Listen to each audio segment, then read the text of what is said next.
Buenos días, buenas tardes, buenas noches, profesor, compañeros. Este es mi trabajo final y quiero arrancarlo así. Del púlpito a Wall Street, la historia entrelazada de la economía.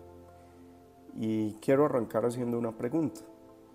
¿Qué tienen en común la reforma protestante del siglo XVI, la consolidación de los estados modernos en Europa y el fenómeno contemporáneo de la globalización?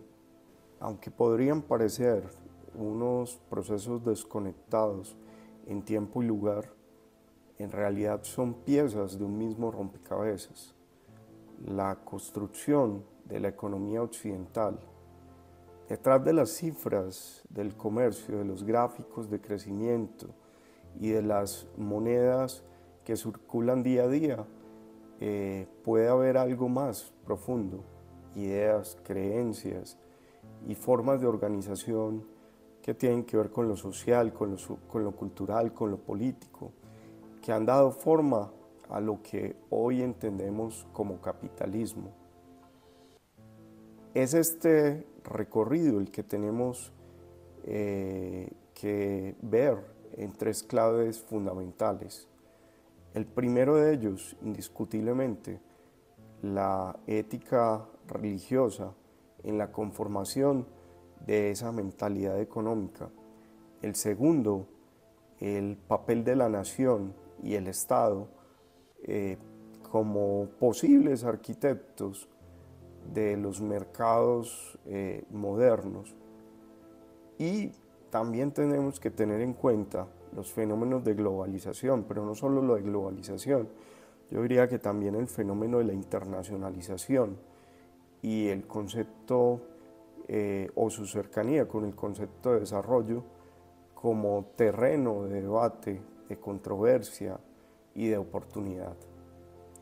Al final, pretendo que descubramos que la economía no es solo dinero, producción, es también cultura, poder y valores que se han ido indiscutiblemente mutando a lo largo de la historia. Por supuesto, iniciemos este recorrido juntos. Cuando Max Weber publicó La ética protestante y el espíritu del capitalismo en 1905, lanzó una de las ideas más provocadoras del pensamiento moderno. El capitalismo no nació únicamente de la técnica, el comercio o la política, sino de la religión. Weber se preguntaba por qué fue Occidente y no China, India o el mundo islámico quien desarrolló el capitalismo moderno, a pesar de que esas civilizaciones tenían avances científicos, comercio activo y burocracias sofisticadas. En la ética protestante, la clave, según él, estuvo en el protestantismo, en especial en su versión calvinista. Para los calvinistas, la vida entera debía vivirse como una vocación. No había separación entre lo espiritual y lo cotidiano. Trabajar con disciplina, ahorrar con austeridad, evitar lujos y reinvertir las ganancias se convirtió en una obligación moral. El núcleo de esa ética se encontraba en la predestinación, la creencia de que Dios ya había elegido a unos pocos para la salvación y condenado a otros, sin que existiera forma de conocer el destino propio. Esa incertidumbre generaba angustia espiritual. ¿Cómo saber si uno estaba entre los elegidos? Muchos buscaban señales en su vida diaria y una de ellas era el éxito económico. Prosperar en los negocios y mantener una vida austera podía interpretarse como indicio de la gracia divina. Así nació lo que Weber llamó ascetismo mundano, una forma de disciplina que trasladó la lógica monástica a la vida del comerciante, del artesano y más tarde del empresario industrial. El lujo dejó de ser signo de prestigio, lo valioso era ahorrar, acumular capital y hacerlo crecer de forma racional y constante. Esto explica por qué el capitalismo occidental se diferenció del comercio de otras culturas. En China, el confucianismo fomentaba la armonía social y la educación, pero no vinculaba la salvación espiritual con el éxito económico. En India, el hinduismo promovía formas de ascetismo, pero desconectadas de la racionalidad mercantil. En cambio, el protestantismo unió religión y economía en un mismo código cultural. Ahora demos un paso por la nación y el Estado en la economía moderna, otra de las conexiones que entrelazan todos los argumentos que queremos presentar en este trabajo. Si la ética protestante dio forma a la mentalidad del trabajo y el ahorro, fueron la nación y el Estado quienes construyeron el andamiaje político e institucional que permitió al capitalismo consolidarse. Adam Smith, en La riqueza de las naciones, en 1776, insistía en que la prosperidad de un país no dependía solo del esfuerzo individual, sino de las instituciones que garantizaban estabilidad y confianza. Para que el mercado funcionara, hacía falta un marco legal sólido, respeto a la propiedad privada, inversión en infraestructura y educación, además de políticas que favorecieran la circulación de bienes y de división de trabajo. La nación era vista más que un territorio, se pensaba como una comunidad histórica y cultural que se reconoce en símbolos, lenguas y tradiciones compartidas. Esa identidad común genera cohesión y confianza, condiciones indispensables para que exista cooperación económica a gran escala. Cuando los ciudadanos sienten que pertenecen a un mismo proyecto colectivo, están dispuestos a pagar impuestos, comerciar entre sí y sostener un mercado interno robusto. Ahora, el Estado, como lo definió Weber, es la institución que monopoliza el uso legítimo de la fuerza, pero además su rol económico es decisivo.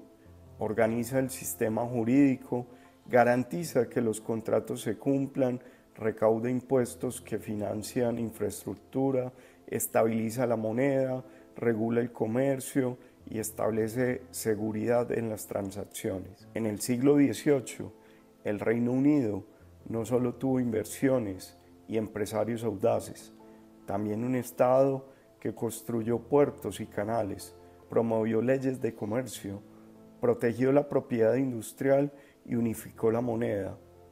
Eso permitió que la revolución industrial se expandiera rápidamente.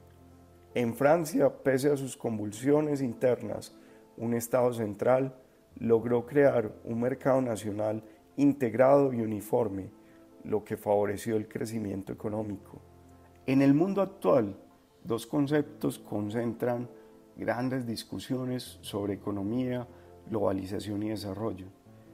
El filósofo Gilles Lipovetsky habla de una cultura mundo, una nueva etapa en la que el mercado ya no se limita a regular el comercio de bienes, sino que atraviesa toda la vida cotidiana.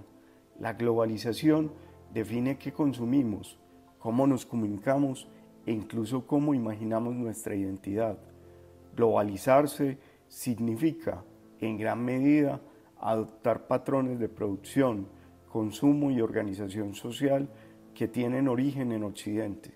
Sin embargo, el proceso no es uniforme ni exento de contradicciones. Por un lado, la globalización conecta culturas, acelera la innovación y multiplica las oportunidades de intercambio. Por otro, puede invisibilizar tradiciones locales, imponer un modelo cultural dominante y profundizar desigualdades. Un ejemplo cotidiano lo ilustra bien un joven en Medellín.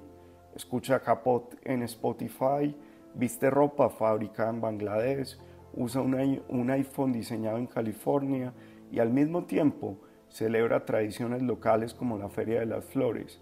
Esa mezcla de lo global y lo local es la esencia del mundo contemporáneo. Vivimos en un cruce permanente entre homogeneización y diversidad. El otro concepto clave es el desarrollo. Durante siglos se entendió como crecimiento económico medido un Producto Interno Bruto.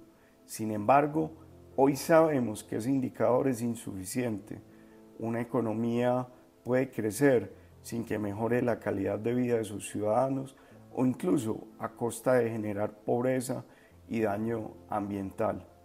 Por eso el desarrollo se define en 3 dimensiones: bienestar humano con acceso a educación, salud y oportunidad; equidad social con menos desigualdad y una distribución más justa de la riqueza; sostenibilidad ambiental, porque ningún crecimiento es legítimo si destruye el planeta.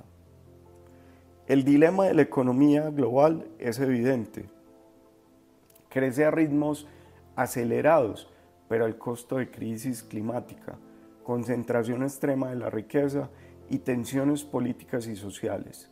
Según Oxfam, el 1% más rico concentra una proporción creciente de los recursos del mundo, mientras millones de personas sobreviven en la precariedad. La pregunta es inevitable: ¿será que la globalización, capaz de transformarse en un vehículo para el desarrollo equilibrado, inclusive y sostenible, o continuará ampliando las brechas y debilitando los proyectos colectivos? Para finalizar, me surge una pregunta importante. ¿Queremos una economía que reproduzca privilegios y concentre riqueza en unos pocos, o que distribuya oportunidades, cuide el planeta y garantice dignidad para todos?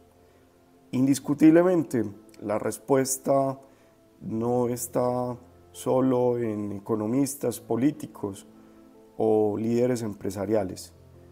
Está y estará definitivamente en la capacidad que tenga la sociedad para reinventar sus valores, fortalecer sus instituciones y redefinir qué significa vivir bien en el siglo XXI. Podríamos optar por un modelo que mida el éxito únicamente en cifras de crecimiento, o por uno que se mida en temas de bienestar, equidad y sostenibilidad. Definitivamente el futuro no está escrito, y tal vez la mayor lección de esta historia es que las economías no son destinos inevitables, son construcción de la sociedad, de los seres humanos, y puede transformarse. La gran pregunta quedará abierta y definitivamente debemos dejarla plantada: ¿cómo reinventar la ética, el Estado y la globalización para el siglo XXI con un escenario de justicia sostenible y profundamente desde lo humano? La decisión, como siempre en la historia, está sobre nuestras manos.